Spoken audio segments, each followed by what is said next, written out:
the morning after, Michael, and here we are again. Huge congratulations. Thank you. I'm guessing not been a lot of sleep, and have you had time to take any of this in yet? Just as soon as I got straight to bed last night, I opened the cabinet with the trophy in. I literally stirred it for about 7 hours until I started doing the interviews now. So I've literally woke up at 9 o'clock yesterday morning. So I'm just running through on fumes now. Have you watched any of the clips back on social media or anything yet? Yeah, I watched the 9. I watched Mardle lose his voice, and yeah, I watched the last leg as well. I just watched the clips the PDC put up. I went on YouTube, put my name in, and they gave me the highlights of the full game, about 20 odd minutes of it.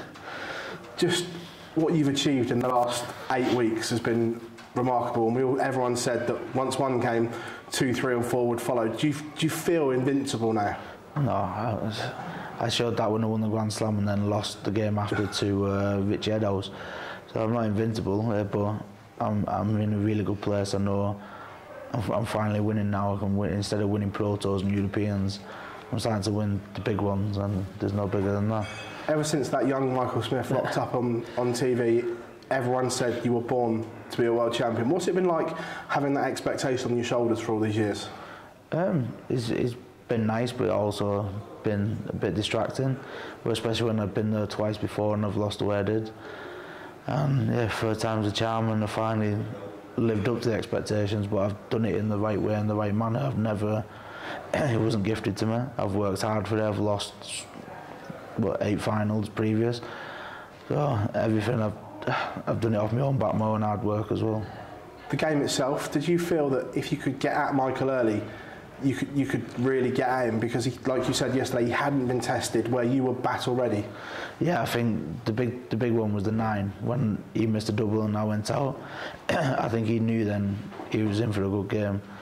And then there was one leg where he hit a 180 and give it large, and I followed up with a 130 check out, and I think that's when I believed it as well. Then you've had, like you say, 2 losses in a world final. What did you take from them going into the final?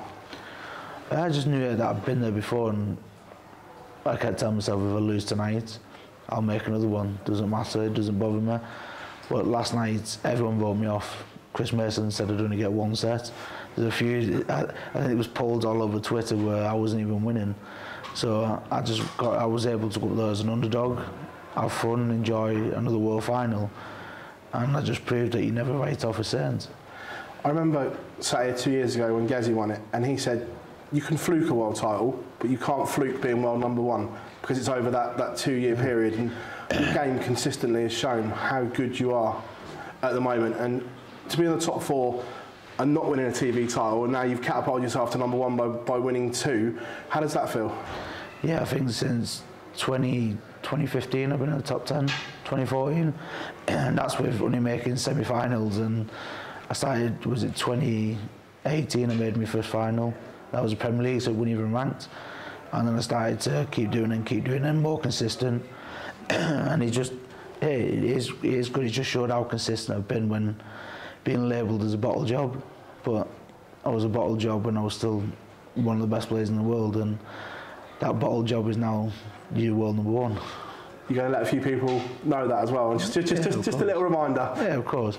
There's still a few saying I probably won't deserve it. No one can say it at the minute, but there will be a couple who say it, and I'll just send them a picture. Catapulted yourself into the elite of the sport now as well by winning that Sid Wardrobe Trophy. Some brilliant names on there. How does that feel? Yeah, I think it was the 11 winners of it, and I'm finally one. It does feel amazing. I'm on that top table with Phil Taylor, with Van Gogh, with Barney, Peter Wright, Gary Anderson. It feels amazing. Looking ahead, don't want to rush you or anything like that, but how many of them do you think you could win? Not will, how many do you think you could? I'd love to get at least 1 more. I don't want to be a 1. I don't want to be like a 1 world champion. I want to be at least 2, 3, 4, 5. It's stupid trying to say, but I want at least 1 more. The rest of the year now looks pretty exciting. I remember speaking to you about the invite tournaments, and you were always like, look, only the top 4 guaranteed. However, now, as the world champion and world #1, it's an exciting time to be Bully Boy Michael Smith. Yeah, I've got to be in now. I've got to be invited. You can't not have the Premier League without the world champion, can there? So now I'm looking forward to this year. I've given myself a massive opportunity to go on and do great things, which I know I can. How much are you looking forward to standing at the top of that walk-on at your next one when Johnny Mac bellows out the new one? I actually think that'll be the first time I cry. I think that's when it let me know that I'm the world champion, and hopefully I don't, because I look like a baby on stage, but I think that's when it lit me the biggest. It's been quite a turnaround as well, because I remember 3 or 4 years ago I used to get a little bit of stick from the crowd and everyone used to react, but the last couple of years, especially here, they cheer your name now, and the Michael Smith song bellows out around arenas. How does that feel, and how have you changed that perception? It just feels weird. For so many years I played and no one knew, well, they knew who I was, but they never said my name or chanted it. And I think it was when I was playing Peter Wright in the Worlds last year, that's when it kind of took off. They was all willing me to win that final. And then it went the full year, then the Premier League, everything, just shouting my name. And it stuck, and now we've finally done it.